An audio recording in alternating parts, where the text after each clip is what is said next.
오늘 본문을 통하여서 이제 사무엘서부터 시작해서 역대기까지 전체를 놓고 한번 고민을 해봤습니다. 사무엘부터 역대기까지 과연 핵심이 뭘까? 핵심은 왕이 세워지고 있다는 거예요. 왕이 세워지고 있다. 왕이 세워지는데 그러면 그 왕이 세워졌을 때의 핵심이 뭘까? 또다시 한번 물어보는 거죠. 왕이 세워졌습니다. 그 왕이 세워지고 난 다음에 그러면 그 왕들이 세워지고 난 다음에 성경은 무엇을 말하고 싶은지에 대해서 찾아내는 것이 사무엘서부터 역대기까지 우리가 보면서 알아야 될 내용이다라는 생각을 하게 되는 거죠. 그래서 사무엘부터 역대기에 이르기까지 왕에 대한 이야기들을 보면서 잡은 핵심이 뭐냐면 왕들이 각각 가는 길들이 있구나라는 생각을 했습니다. 여러분 이스라엘 땅에 가나안 땅에 가면 왕의 대로라고 하는 길이 있습니다. 그건 애굽에서부터 시작해서 저 시리아 또는 아수르나 바벨론으로 연결되어지는 왕들이 행차를 위해서 가는 그 길들이 있어요. 또는 전쟁을 하기 위해서 왕들이 그 사람들을 이끌고 가는 길들이 있습니다. 그걸 왕의 대로라고 그렇게 말을 합니다. 그런 길을 얘기하는 게 아니라 전쟁을 치르기 위해서 가는 그 길을 오늘 설명하기 위해서 하는 게 아니라 과연 어떤 왕이 오늘 성경에서는 하나님께서 원하시는 길을 갔는지 또 어떤 왕이 하나님께서 원하지 않은 길을 갔는지에 대해서 성경은 계속해서 반복해서 우리에게 설명하고 있더라라고 하는 거죠. 여러분 세상에 여러 길이 있죠. 여러 길이 있습니까? 없습니까? 여러 길이 있습니다. 어렸을 때 부모님들께서 가르쳐 주실 때 가장 아이들에게 많이 하는 길에 대한 얘기는 정도를 걸어라 라는 말을 많이 하십니다. 그러니까 올바른 길을 찾아서 그 길을 가도록 해라, 노력해라. 그런데 올바른 길을 찾아서 올바르게 갔을 때 그 사람은 세상에서 빛을 보기가 참 어렵습니다. 그러니까 순수한 사람은 세상에 살아남기가 참 어려운 게 지금의 세상입니다. 좀 더 다른 사람들이 봤을 때 편법도 사용하고 또 뭐라 그러죠? 오지랖도 좀 있어야 되고 또 뭐 다른 방법들 있잖아요. 그러니까 우리가 꼭 그 길을 이렇게 고지고대로 이렇게 가는 것이 아니라 그런 방법이 아닌 좀 이런 방법도 써가면서 이런 방법도 써가면서 이렇게 탄력적으로 가기를 원하는 방법들이 세상에서는 먹힙니다. 그래서 그렇게 가야 다른 사람들이 우리에게 뭐라고 하냐면 꽉 막힌 사람이 아니다라고 그렇게 표현을 하죠. 근데 정도를 옳은 길이라 생각해서 정도를 걷는 사람들에게는 뭐라고 하냐면 꽉 막힌 사람, 답답한 사람 이렇게 표현을 합니다. 그러나 부모들은 어렸을 때부터 항상 자녀들에게 정도를 걸어라라고 얘기를 합니다. 정도를 걷는 사람이 반드시 가지 말아야 될 길들이 있는데요. 그게 뭐냐면 경찰이나 소방관이 돼서는 안 됩니다. 그 사람은 1순위로 목숨을 아끼지 않습니다. 그렇게 교육이 되어집니다. 그래서 우리는 도대체 아이들에게 그러면 어떻게 가르쳐야 되느냐 하는 그 교육의 문제에 있어서도 우리가 성경 가운데서 잘 찾을 필요가 있다는 거예요. 만약에 천국의 소망을 가지고 있고 또 하나님 나라에 대한 그 갈망함이 우리 가운데 강하고 생명에 대한 존중함이 우리 가운데 있으면 어쩌면 그 사람이 다른 생명들을 건져내고 만약에 거기에서 살신성인에서 죽는다 하더라도 그 생명이 아깝지 않고 참 고귀하고 잘했다라고 우리가 말할 수가 있겠죠. 오늘 왕들의 길에 있어서 여호와께서 원하시는 길이 있고 여호와께서 원하지 않는 길이 있습니다. 그 두 길 가운데에서 오늘 왕들은 늘 평가가 되어집니다. 여호와께서 원하는 길을 갔느냐, 여호와께서 원하지 않은 길을 갔느냐 라고 하는 그 두 평가 속에서 왕들은 저울질되고 있는 것을 사무엘서부터 역대기까지 우리는 수도 없이 반복되어지는 그 문구들을 발견하게 된다라고 하는 거죠. 첫 번째, 그러면 여호와께서 원하지 않은 길이 어떤 길이냐라고 하는 거죠.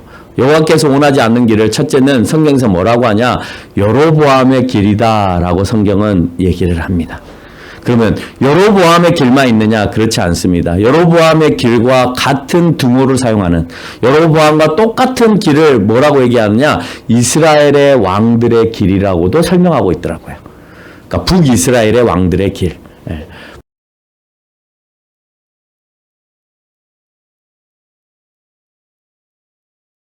북이스라엘이 간 것. 여로보암이 북이스라엘의 왕이었잖아요. 그렇죠? 이스라엘의 왕들의 길이라고만 얘기를 하고 있느냐? 그렇지 않다는 거예요. 뭐라고 또 설명하고 있냐? 아합의 집의 길이라고도 표현하고 있습니다. 아합의 집의 길. 오늘 하나님이 원하지 않은 길은 여로보암의 길이고 이스라엘의 왕들의 길이고 아합의 집의 길이고 이렇게 표현하면서 하나님께서 원하지 않는 그 길들에 대한 설명들을 하고 있다라는 겁니다. 열왕기상 13장 33절에 보니까 여로보암이 악한 길을 설명할 때에 여로보암이 가고 있는 그 악한 길을 설명할 때 이렇게 설명합니다. 여로보암이 이 일 후에 그 악한 길에서 떠나 돌이키지 아니하고 라고 표현합니다. 이게 처음으로 악한 길에 대한 설명을 오늘 성경이 하고 있는 겁니다. 다시 일반 백성들을 산당의 제사장으로 삼고 누구든지 자원하면 그 사람을 산당의 제사장으로 삼는 그 행위를 함으로 인하여서 여로보암은 악한 길로 가게 되었고 그것을 떠나지 않고 계속 지키고 있는 그 왕으로 묘사가 되고 있다는 거예요.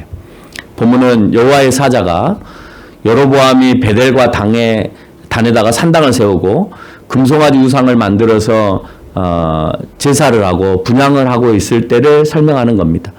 이를 하나님의 사자 선지자를 통해서 깨닫게 하셨는데 그는 우상 숭배에서 돌이키지 않고 여로보암의 가고 싶은 자기가 원하는 그 길을 향하여서 가고 있는 것에 대해서 오늘 열왕기상에서 설명을 하고 있습니다. 하나님께서 그때그때 통치자를 세웠던 사사시대와는 달리 지금 이 시대부터는 왕의 힘과 왕의 능력이 하나님으로부터 왔다고 생각하지 않고 여로보암에서부터 시작할 때 여러분 여로보암은 누가 세우는 것 같이 보여져요? 여로보암은 왠지 10지파가 힘을 모아가지고 그를 왕으로 추대하는 것처럼 보이잖아요. 그러면 여로보암은 오늘 하나님이 자기를 왕으로 세웠다고 생각하는 것이 아니라 백성들이 나를 세웠다고 생각을 하게 되어집니다. 숭배하는 것에 대한 원인은 힘이 어디에서 나오느냐에 대하여서 우리는 숭배하게 되어 있어요. 여러분의 힘은 어디에서부터 나와요? 오늘 여로보암이 하고 있는 그 행위의 모습에 있어서도 힘은 어디에서부터 나오는 것처럼 보이느냐? 백성으로부터 나오는 것처럼 보이니까 누구한테 잘 보여야 되겠어요? 백성한테 잘 보여야 돼요. 남편이 능력이 좋아 보세요. 그럼 부인은 누구한테 잘 보이려고 했어요? 남편한테 잘 보이려고 하죠. 왜? 내 지갑을 채워주니까. 오늘 여기서도 마찬가지입니다. 여로보암의 힘은 어디에서 난 것처럼 느꼈냐? 백성에게서 난 것처럼 보여진 거예요. 왜? 백성들이 왠지 세운 것처럼 보여졌기 때문에 그런다라고 하는 겁니다. 그러면 하나님을 향한 그 모습 가운데에는 그는 당연히 백성들에게 순종할 거고 하나님에게는 불순종하는 모습으로 살아갈 수밖에 없게 되는 거죠. 그렇기 때문에 여로보암의 길을 악한 길이다라고 표현을 하고 있는 겁니다. 그래서 사울도 틈만 나면 누구 핑계를 자꾸 대던가요? 백성들의 핑계를 대죠. 왜? 왕이 누가 세웠다고 생각하냐면 자꾸 백성들이 세웠다고 생각하기 때문에 그 관점에서 보기 때문에 내가 누구에게 잘 보여야 된다라고 자꾸 성경은 표현하고 있냐면 백성들이 라고 생각하는 것입니다. 여러분들의 힘이 만약에 고객이라면 내가 고객이 되는 거예요. 내가 만약에 내 힘이 성도들이라면 성도가 되는 거예요. 내 힘이 자녀이면 자녀가 되는 거예요. 그 사람의 입속에서 뭐가 자주 등장하는가를 잘 보세요. 돈이 자주 등장하는지, 성도가 자주 등장하는지, 기도가 자주 등장하는지, 말씀이 자주 등장하는지, 돈이 자주 등장하는지, 그걸 보면 그 사람의 힘이 어디에서 나오고 있구나라고 하는 것을 알 수가 있는 거예요. 이렇게 행한 왕을 늘 뭐라고 얘기하고 있냐? 여로보암의 길로 간 왕이다라고 표현합니다. 그러니까 이제 이런 일들을 반복해서 백성으로부터 힘을 얻는다라고 생각하는 왕들이 등장을 하거나 여로보암처럼 우상을 숭배하면서 우상의 앞잡이가 되어서 가고 있는 그 모습들의 왕들이 있으면 똑같이 그 왕들에게도 여로보암의 길을 가고 있다라고 표현하고 있다는 거예요. 이로 말미암아 하나님께서는 열왕기상 14장 14절에서 언약을 하십니다. 뭐라고 언약을 하시냐? 여호와께서 여로보암의 죄로 말미암아 이스라엘을 버리시리니 이는 그도 범죄하고 이스라엘로 범죄하게 하였느니라 하니라.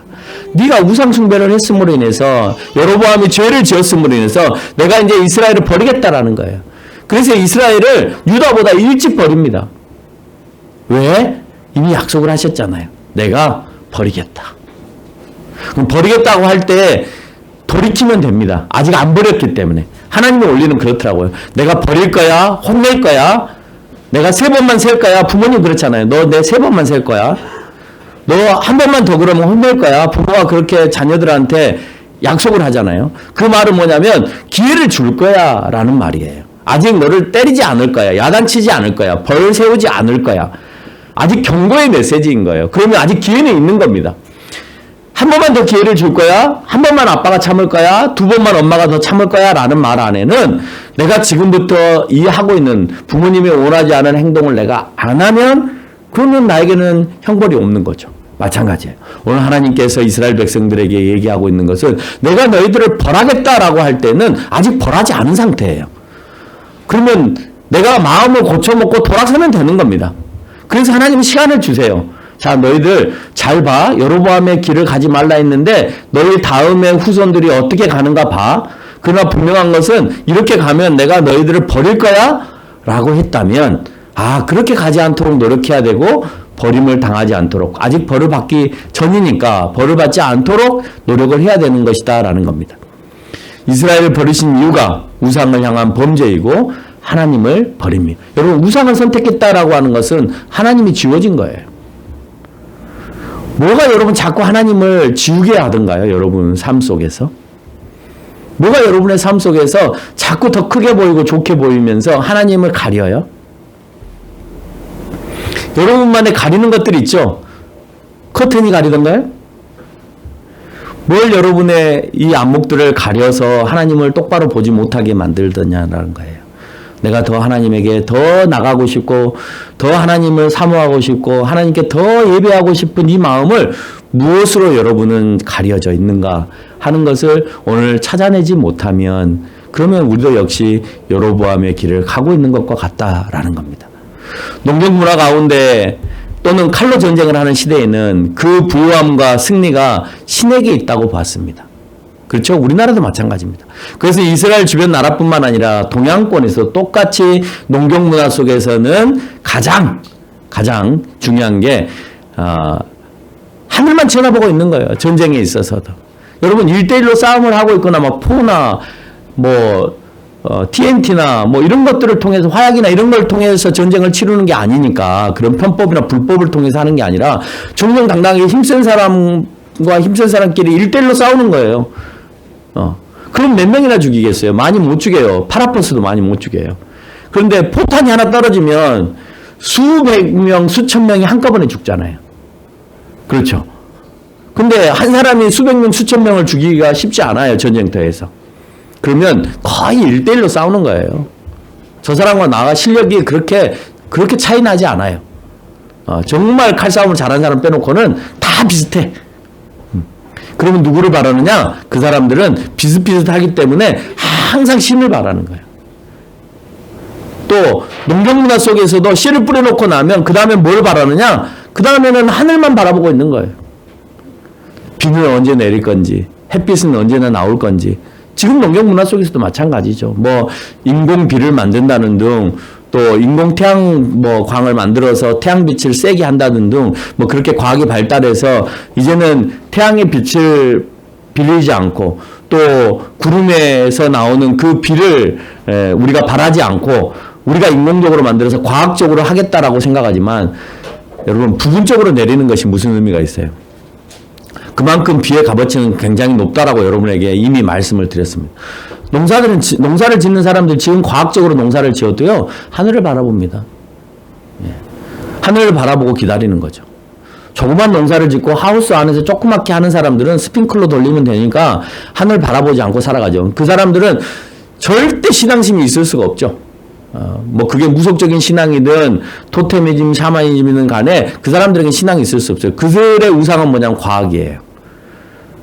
과학이 발달해서 물을 적정한 시기에 주고 영양분을 적정한 시기에 뿌려주면 되는 것이지 누구를 믿고 할 필요가 전혀 없는 것이죠. 그러면 다른 말로 표현하면 과학이 발달하면 발달할수록 여러분 가운데에는 보이지 않는 우상이 됐든 보이지 않는 하나님의 뜻은 점점점 소멸되어지고 간다라고 하는 겁니다. 그리고 하나의 문화로 자리를 잡아서 그 문화적인 축제로서 그 일들을 감당하게 되는 거예요. 여러분 기독교 문화도 점점 축제의 문화로 가고 있잖아요. 정말 섬김과 내가 예배의 문화로 가는 것이 아니라 놀이의 문화로 점점점 가고 있어요. 이게 구대 문화나 아니면 다른 종교들이 가지고 있는 문화들과 전혀 다르지 않습니다. 그렇게 문화적인 흐름이 가고 있다는 거예요. 여러분 성경에 많은 우상들이 있습니다. 바알이 있습니다. 바알의 뜻은 주인이라는 뜻을 가지고 있습니다. 왕이라는 뜻을 가지고 있습니다. 남자를 상징합니다. 또 우리가 말하고 있는 아스타롯은 아세라를 얘기합니다. 여신입니다. 여러분 그 당시에 씨를 뿌리고 하늘을 쳐다보지만 그 다음으로 해야 되는 건 뭐냐면 자녀들에 대한 생산이었습니다. 농사 누가 짓습니까? 소는 누가 키워요? 사람이 키우잖아요. 그러려면 농사도 짓고 소도하려면 뭐가 많이 필요합니까? 인력이 많이 필요하죠. 인력이 많이 필요하면 자녀를 많이 생산해내야 되는데 그러기 위해서는 여신 남신이 필요한 거예요. 그러니까 성경에 제일 많이 등장하는 신이 바알과 아세라 신이다라고 하는 거예요. 그 다음에요. 모압 여신이었던 그모스 역시 여신이었습니다. 몰렉 인신제사를 하게 하는 가축신들입니다. 어느 나라에서는 황소신으로 등장하기도 하고 어느 나라에서는 염소로 등장하기도 하고 어느 나라에서는 올빼미로 등장하기도 합니다. 근데 이 몰렉신을 숭배했던 사람들은 가장 신들에게 내가 정성과 최선을 다해서 드리는 제사가 자식을 드리는 거라고 생각을 했어요. 그래서 인신제사를 지냈던 거고 여러분 사사시대에 입다가 그 모습을 보고 자기 자식을 드리잖아요. 얼마나 어리석은 행동이었냐라고 하는 걸 알 수가 있는 거죠. 그 다음에 블레셋의 신이 있었죠. 다곤 신입니다. 이 다곤 신은 바다를 끼고 있었기 때문에 바다의 신이었습니다. 어떤 모양을 하고 있냐? 인어 모양을 하고 있어요. 근데 머리는 남자상을 하고 있습니다. 강력한 머리를 가지고 있지만 꼬리는 인어의 꼬리를 하고 있는 그 모습을 하고 있고 그 다음에 여러분이 잘 알고 있는 주변의 신 가운데는 바르둑 신이 있죠. 이거는 바벨론의 태양의 아들의 신으로서 태양을 숭배하는 겁니다. 다 농사와 관련이 있죠. 태양, 비, 남신, 여신, 물고기 이건 다 먹고 사는 문제, 풍요를 상징하는 그런 신들이었다라고 하는 거예요. 그래서 신들의 내용들을 살펴보면 모두가 다 풍요를 기원하는 데 담겨 있고 우리나라도 마찬가지로 그 미신을 믿고 있는 사람들의 모습들을 보면 다 풍요롭게 하기 위한 뭐 대지의 신, 비의 신, 태양신, 달신 이런 것들을 섬기면서 지금까지 우리도 내려오게 되었다는 겁니다. 그러면 새로운 시대가 열렸습니다. 농경시대에는 이런 신들을 믿고 살아왔어요. 바알을 믿었고 아세라를 믿었고 그모스를 믿었고 몰렉을 믿었고 다곤을 믿고 그렇게 살아왔습니다. 그러면 지금 시대는 농사 시대가 아니잖아요. 물론 농사를 짓고 있는 분도 있지만 4차 산업이라고 하는 새로운 시대가 열렸습니다. 여러분 지금의 우상은 뭘까요? 그때 우상은 풍요를 상징하는 태양, 바다, 여자, 남자 뭐 이런 걸 상징하는 것들이 우상이었다면 지금의 우상은 뭘까요? 여러분 지금 젊은 사람들 4차 산업시대에 접어들어서 거기에 익숙해 있는 아이들에게 우상은 뭘까요? 영상이죠. 영상인데 영상은 실제 있는 것에 대한 가짜입니다. 그럼 가상이죠. 실제 있었지만 그게 실제 아니잖아요. 만져지지도 않고 우리가 거기에 참여할 수도 없고 그냥 가짜로 만드는 거예요. 지금 세상은요. 가짜의 세상입니다. 가짜가 우상이 되는 세상이에요. 한번 보실래요? 지금 활발하게 움직이고 있는 산업 가운데 로봇이 있습니다. 로봇의 가장 정점에 있는 로봇이 뭐냐면 인조인간입니다. 인간과 똑같이 만들어내는 겁니다. 근데 아직 인간과 똑같이 만들어내지 못하고 있기 때문에 계속 그걸 개발하는 거예요. 여러분 인조인간이 진짜 인간입니까? 가짜 인간이죠. 그 다음 요즘 아이들이 열광하고 있는 것이 뭐냐면 메타버스입니다. 그렇죠? 메타버스는 뭡니까? 가짜 세상입니다. 그래서 그걸 다른 말로 표현하면 가상현실이라고 얘기하는 거죠. 가짜로 세상을 만들었고 그 사람들이 나를 가짜로 거기에다가 아바타를 집어넣고 가짜로 살아보는 거예요. 가짜로. 내가 만들어 놓은 인형에다가 가짜로 옷도 가짜로 입히는 거예요. 근데 돈을 주고 지불해서 가짜로 입히는 거예요. 나는 내가 비싸서 구찌를 못 입지만 그 메타버스 안에 있는 내 아바타한테는 몇천 원이면 구찌를 사서 입힐 수 있으니까 몇만 원이면 사서 입힐 수 있으니까 몇백만 원 주고는 못 사 입으니까 걔한테 입혀보는 거예요. 그래서 만족하는 거예요. 아, 나도 입었어. 또 있습니다. 여러분, 4차 산업에서 또 등장하고 있는 게 인공지능입니다. 인공지능은 진짜 지능을 얘기하는 겁니까? 아니죠. 가짜 지능이죠. 인위적으로 만들어낸 지능이죠. 세상에 있는 모든 정보를 가지고 그걸 사용하는 거예요. 그럼 그 정보는 사실 누가 처음에 만들어낸 거예요? 인간들이 만들어낸 거죠. 인간들의 지식들이 축적된 것을 그것을 컴퓨터에다가 집어넣고 또는 필요한 기계에다가 집어넣고 사용하는 거예요. 여러분, 그 다음에 또 열광하고 있는 게 있죠. 가상화폐입니다. 진짜 돈인가요? 한 번도 만들지 못합니다. 한 번도 여러분 손에 만져보지를 못하는 돈이 가상화폐예요. 만질 수 있어요? 못 만지죠. 카드는 카드라도 만져보죠. 지폐는 지폐라도 만져보죠. 근데 가상화폐는 만들지 못합니다. 근데 얼마나 어리석은지 아세요? 우리나라 사람들이나 그러니까 4차 산업에 대해서 정확하게 모르는 사람들이 얼마나 어리석냐면 고가도로 밑에나 길이 정치한 곳에 금색 돈으로 가상화폐를 만들었습니다. 그거를 그냥 찍는데 한 5,000원이면 찍어요. 금색 동전으로 5,000원이면 찍습니다. 근데 그 사람들이 이게 비트코인이라고 만 원씩 팝니다. 그 고가도로 밑에나 차가 정체된 곳에 있으면 아, 비트코인 팝니다. 이게 1억씩, 요즘에 8천만 원 1억씩 가는데 이거 만 원에 드리겠습니다. 이러니까 사람이 진짜인지 알고 그걸 사요.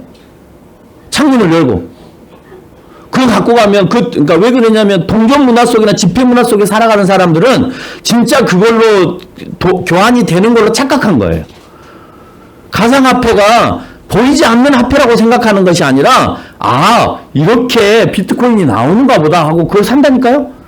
여러분 이거 가지고 있으면 그 사람들 고가도로 밑에서 정신 바짝 차리세요. 그 비트코인 사면 큰일 납니다. 예.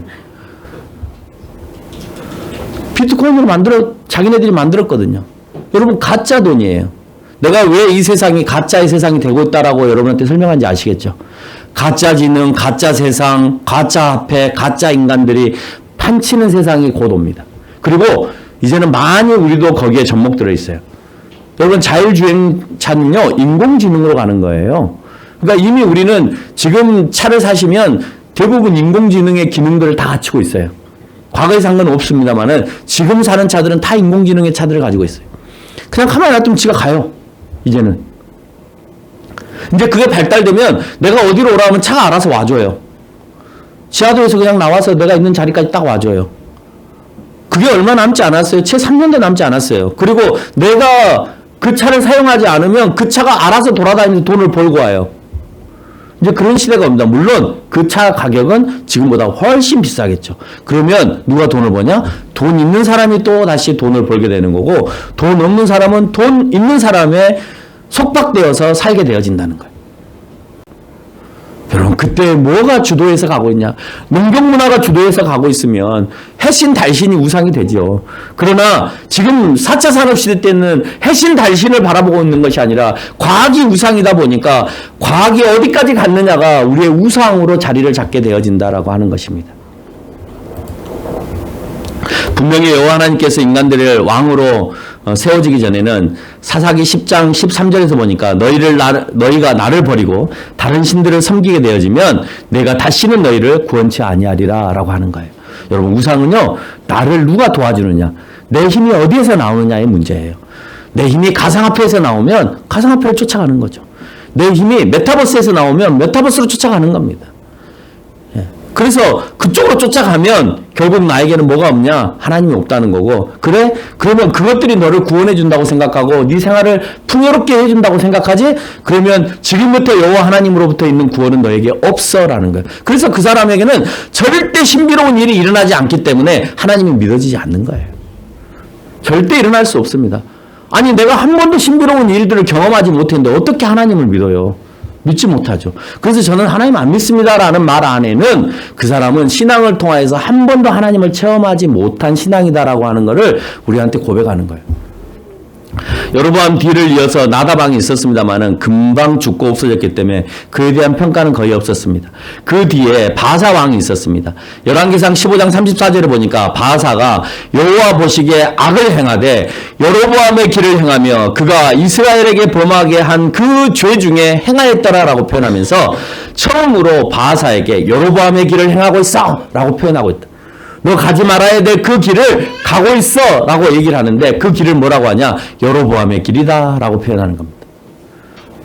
여호와께서 원하지 않은 길을 또 다르게 표현합니다. 열왕기하 8장 18절과 역대하 21장 6절에 보니까 이스라엘의 왕들의 길 또는 아합의 집의 길을 갖는다라는 말로 이 여로보암의 길을 다른 말로 표현하고 있는 것을 우리가 알 수가 있죠. 역대하 22장 3절에서 아하시아에게 가서는 아합의 집의 길을 행하였으니 이는 그의 어머니가 깨어 악을 행하였습니다 라고 얘기하면서 여로보암의 길과 아합의 길을 동등하게 놓고 있는 것을 알 수가 있습니다. 여호와께서 행하신 길, 자, 너희가 그러면 가지 말아야 될 길이 이런 길이었다면 여로보암의 길이었고 아합의 길이었고 또 이스라엘의 왕들의 길이었다면 가야 될 길은 뭐냐라고 성경은 얘기해 줍니다. 그 가야 될 길은 다윗의 길이었습니다.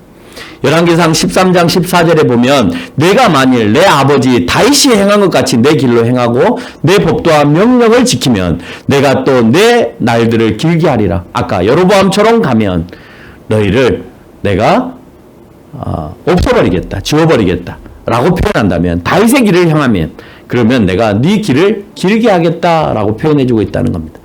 그래서 모든 왕들이 이방의 신들에게 열광할 때 중동의 작은 나라였던 이스라엘에서는 여호와 하나님을 믿고 순종하는 왕에게는 다윗의 길로 행하였다라고 하는 평안의 복을 허락하고 있는 것을 볼 수가 있습니다. 여러분, 사실 복을 받으려면 주변에 있는 나라보다 커야 되고 풍요로워야 되잖아요. 근데 이스라엘은 항상 어느 때나 주변의 나라보다 항상 작았어요. 근데 오늘 성경에서는 그 작은 나라, 힘이 없고 부로 넉넉함이 없는 나라였지만 늘 그 안에서 그 누구도 침범하지 못하는 상황이 되어졌을 때 성경은 뭐라고 평가하고 있냐? 평안의 길에 들어섰다, 복을 받았다라고 표현하는 거예요. 그러니까 우리가 많아야 복을 받는 것이 아니에요. 커야 복을 받는 게 아니에요. 내가 가지고 있는 것을 잘 지켜나가고 있고 그것에 대해서 손상되지 않을 때 내가 복 받는 거예요. 여러분, 내가 지금 살고 있는 이대로 이렇게 아무 무탈하게 아무 일 없이 이렇게 살아가는 것이 평안이잖아요. 여러분 뭐 재벌로 살고 좋은 아파트에서 살고 좋은 차를 몰고 다니는 것만 행복이라고 생각하세요? 거기에다가 기준을 맞춰 살면 여러분 평생 행복하지 못하고 살 수도 있습니다. 내가 지금 살아가고 있는 가운데 배고프지 않고 어렵지 않고 자녀들 잘 커주고 내가 건강하게 가고 있으면 여러분 거기에 행복이 있는 거예요. 이스라엘이 언제 큰 나라가 됐었습니까? 한번 물어봅시다. 이스라엘이 언제 애굽보다 큰 나라였고 이스라엘이 언제 압수르보다 큰 나라였고 이스라엘이 언제 바벨론보다 큰 나라였습니까? 아니었습니다.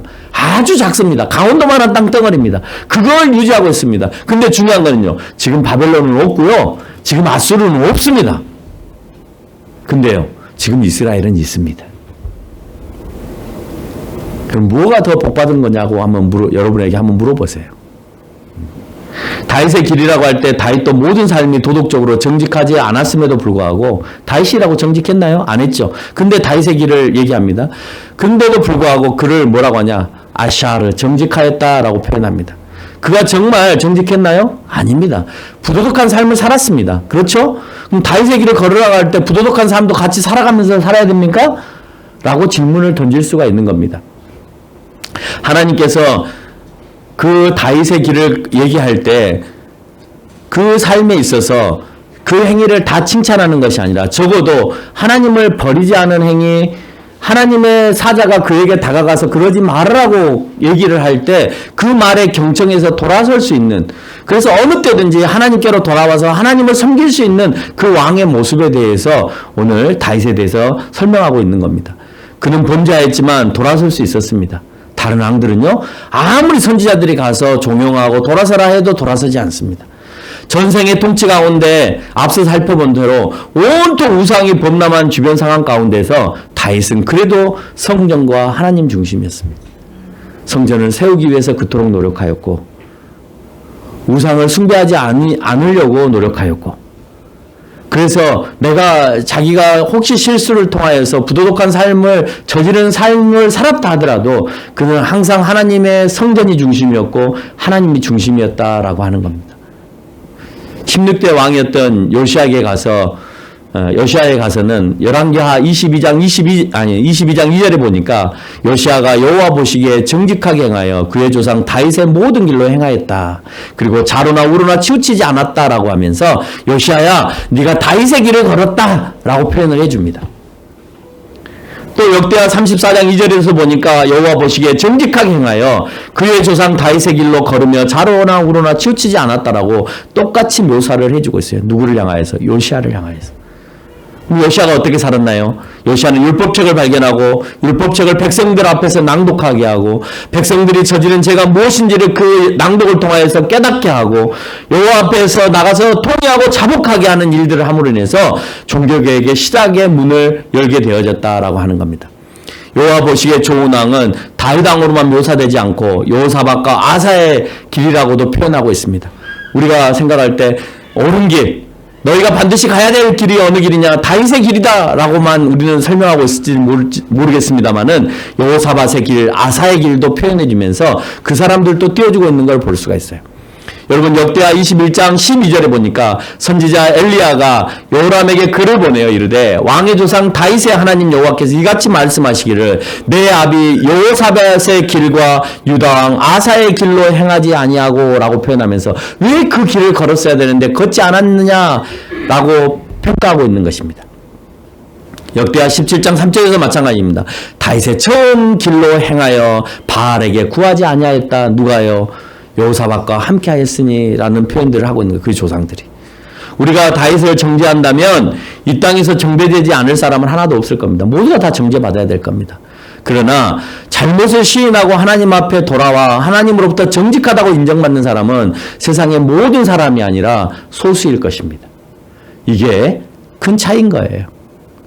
우리는 얼마든지 다윗처럼 잘못할 수 있습니다. 그래서 하나님을 믿지 않는 사람과 다르게 보이지 않을 수도 있습니다. 그러나 말씀의 길을 열고 누가 그 가운데서 통해 자복하고 기도하느냐에 달려있고 우리가 하나님을 향하느냐 그렇지 않느냐에 달려있는 겁니다. 그렇게 했을 때 우리의 신앙의 회복이 일어나고 부흥도 일어나는 것이고 하나님의 일도 수행할 수 있는 것입니다. 여러분 다윗과 다른 왕들의 차이는 거의 없어요. 뭐가 달라요? 거의 차이가 없습니다. 악한 왕과 그렇지 않은 왕의 차이는 별로 없습니다. 중요한 건 하나님께로 돌아올 수 있느냐 돌아오지 못하느냐의 문제였다라고 하는 거예요. 근데 성경은 그 두 가지의 길만을 얘기하지 않습니다. 제3의 길을 얘기합니다. 정직히 행하는 길이 또 있습니다. 다윗도 정직히 행했다라고 표현하고 있습니다. 열왕기상 15장 5절에 보니까 우리아의 일 외에는 평생에 여호와 보시기에 정직하게 행하고 다윗은 우리아의 일 빼놓고는 정말 정직하게 행했다라고 평가를 해주고 있어요. 그러니까 다윗도 정직하게 행했죠. 그러나 요아스의 견해는 다릅니다. 여러분 열왕기하 12장 2절에 보니까 요아스는 여호와다가 그를 교훈하는 모든 날 동안에 여호와 보시기에 정직하게 행했다라고 표현하고 있는데 그 행했다라고 표현하면서도 하나님께 야단을 맞거든요. 정직하게 행했는데도 야단을 맞습니다. 왜요? 성전에 출입하지 않고 산당에서 제사를 지냈고 제사장 스가랴를 성전 뜰 안에서 죽이는 그런 행위를 합니다. 그래서 하사엘을 통하여 그를 징계하게 하고 요아스의 신복들을 통해서 죽임을 당하는 일들을 맞이하게 되는 거예요. 왜 똑같이 다윗도 정직하였다, 요아스도 정직하였다라고 얘기를 하는데 요아스는 정직하였다 하면서도 그는 쳐서 죽이는 일을 벌어지게 되어지냐라고 하는 겁니다. 하나님께로부터 멀어진 모습을 우리는 살펴볼 수 있죠. 열왕기하 14장 3절에서 보니까 아마샤에게도 정직히 행했다라고 표현하고 있습니다. 근데 그도 하나님으로부터 야단을 맞습니다. 왜 정직히 행했는데 야단을 맞습니까? 에돔에게 승리한 것이 하나님의 은혜로 승리한 것이 아니라 자기가 잘해서 라고 하는 교만함이 그 가운데 들어가 있습니다. 그러니까 하나님께 영광을 돌리는 게 아니라 자기에게 영광을 돌리는 내가 했어, 내 거야 라고 하는 것이 굉장히 강한 거죠. 우리 삶 속에서 그래요. 우리 삶 속에서도 내 거야, 내가 했어, 내가 해야만 돼 라고 하는 것이 강하면 교만이 내 가운데 자리를 잡고 있는 거예요. 내가 한 것이 최고야 라고 하는 것. 따라서 북이스라엘 요아스에게 대항한 것도 자신의 영광을 높이기 위해서 대항을 합니다. 그렇지만 그 대항을 하나님께서 그대로 내버려 두지 않고 북이스라엘로부터 요아스는 참패케 만드신다라고 하는 겁니다. 그럼 우리는 여기서 다윗과 같이 행하지 않은 것이 무엇인지 알아야 합니다. 우리는 어떤 면에 있어서 다윗과 행하지 않았느냐. 은혜를 입은 다윗과 그렇지 못한 요아스나 아마스는 모두 정직했다라고 말하고 있습니다. 두 부류에서 행해진 하나님의 역사와 평가는 그렇지만 달랐습니다. 누구는 축복받은 사람으로서 이름이 나 있고 어떤 사람은 저주받은 사람의 이름으로 나 있습니다. 똑같이 정직하였다고 하였는데도 불구하고 이런 모순된 모습이 성경 가운데 나타난다라고 하는 거예요. 열왕기상 3장 14절의 말씀처럼 내 길로 행하면 내 법도와 명령을 지키면에 있습니다. 그걸 누가 했느냐 하지 않았느냐. 여러분 정직은 세상에서 얼마든지 할 수 있어요. 좋은 사람이요? 여러분 말고도 세상은 좋은 사람 굉장히 많습니다. 좋은 사람이 천국 간다면 여러분이 못 갈 수도 있습니다. 그래서 자꾸 세상에서 말하는 그 윤리적인 사람, 도덕적인 사람, 좋은 사람을 교회에 가지고 와서 얘기할 필요는 없는 거예요. 오늘 그 세상에 있는 사람이 교회에 와서 같이 신앙생활을 하고 있기 때문에 그 사람들이 이 가운데 있어서 교회는 그런 사람들로도 자리를 잡고 있을 수 있습니다. 여러분 이스라엘 사람들이 주변 나라 사람들과 뭐 달라요? 똑같죠. 그런데도 특별히 선택받은 것과 하나님 앞에 그들이 자복하고 회개할 때의 모습들은 분명히 달랐다라고 하는 거예요. 인간적인 면에 있어서는 다 똑같아요. 애굽 사람이나 이스라엘 사람이나 아수르 사람이나 바벨론 사람이나 시리아 사람이나 다를 게 하나도 없습니다. 그런데 누가 하나님 앞에 내가 나아가게 되느냐라고 하는 것이 있고 하나님 앞에 나아가는 게 뿐만 아니라 그 법도와 명령을 지키면에 있습니다. 여러분 하나님 다 알고 계시잖아요. 여러분 다른 왕들은 하나님 몰랐습니까? 아마샤는 하나님 몰랐습니까? 알고 있었죠. 알고 있었는데 그 명령과 그 법도를 따르지 않았습니다. 거기에서 야단이 있는 거예요. 여러분 신앙생활하고 예배 드리죠. 그럼 다 축복받아야 되잖아요. 안 그래요 여러분. 그 안에 담겨져 있는 하나님의 말씀을 내가 얼마나 더 주행하고 살아가느냐에 있어요. 그건 다 도덕과 윤리의 차원이 아닙니다. 도덕과 윤리는 세상에 만들어 놓은 법이에요. 법은 오늘 바뀔 수도 있고 내일 바뀔 수도 있어요. 그렇지 않아요?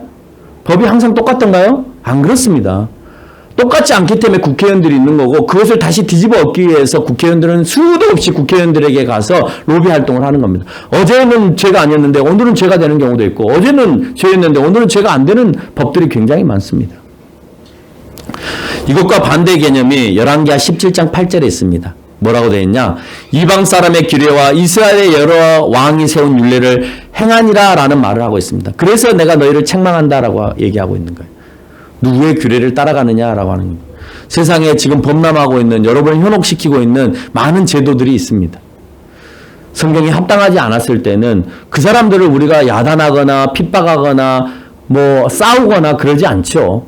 그 사람들은 그 사람들이 살아가게끔 내버려 두는 거예요. 애굽이 애굽대로 살아가게끔 내버려 뒀잖아요. 막 그 사람들이 왜 너 하나님 법도를 안 따라 왜 성경대로 안 살아 하면서 그 사람들 쳐 죽이고 하지 않았습니다.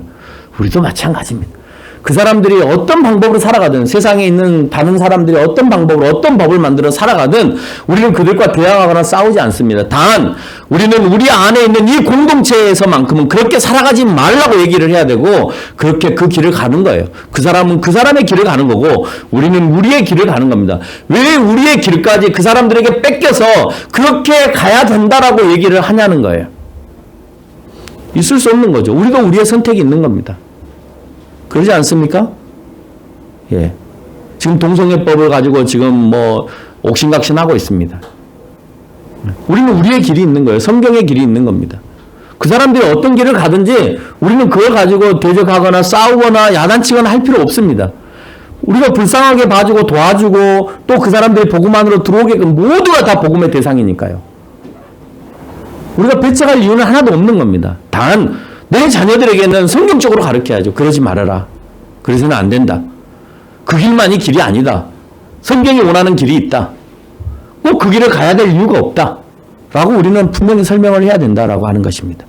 그래서 그 길에 이방 사람들의 규례와 이스라엘 여러 왕들이 세운 율례를 따랐을 때 오는 비참함이 그 가운데 있음을 설명하고 있습니다. 결론을 맺겠습니다. 선지자들의 소리를 들으면서 죄에서 돌아와서 실수를 하였다 하더라도 하나님께서 자신을 이끄는 그 자리에 자기를 둘 수 있는 것, 아무리 도덕적으로 정직하였다 하더라도 그 중심에 하나님이 아닌 자신이 있다라고 한다면 그것은 그 어떤 것보다도 큰 죄다라고 하는 것입니다. 우리가 구원받지 못한 죄는 요한복음 16장 9절에서 말하는 것처럼 예수 그리스도를 믿지 않는 거였습니다. 하나님을 향한 믿음, 전적으로 하나님께 의지하는 것, 엄마를 의지하고 엄카를 의지하고 그 의지가 거기에 있는 것이 아니라 진짜 하나님을 의지하고 예수님을 의지하는 데 있다라고 하는 거예요. 여러분 그렇지 않으면 상관없는 정직과 전혀 상관없는 정직했다 하더라도 하나님과 전혀 상관없는 죄사함과 전혀 상관없는 관계가 되어진다라고 하는 거예요. 예수 그리스도를 믿고 또는 구약에서 하나님을 믿고 성화된 삶인 것입니다. 따라서 예수 그리스도를 믿는 사람은 말씀의 소리를 듣고 돌이킬 줄 알아야 한다라고 하는 거예요. 돌이킬 줄 모르는 게 문제라는 거예요. 그래서 세상으로부터 야단맞고 젊은 기독교인들로부터 라떼 교인들이 지탄을 받는 거예요. 왜 당신네들 그렇게 잘 알면서 변화되지 않습니까? 라고 하는 거예요. 변화돼야 되죠. 그건 우리가 잘못하고 있는 거예요. 다른 말로 표현하면 젊은 세대들은 더 빨리 더 많이 변화돼야 되는 거예요. 본인들은 더 잘 알고 있기 때문에. 모든 기독교인들이 하나님을 알고 있습니다. 그리고 나름대로 믿는다고 생각합니다.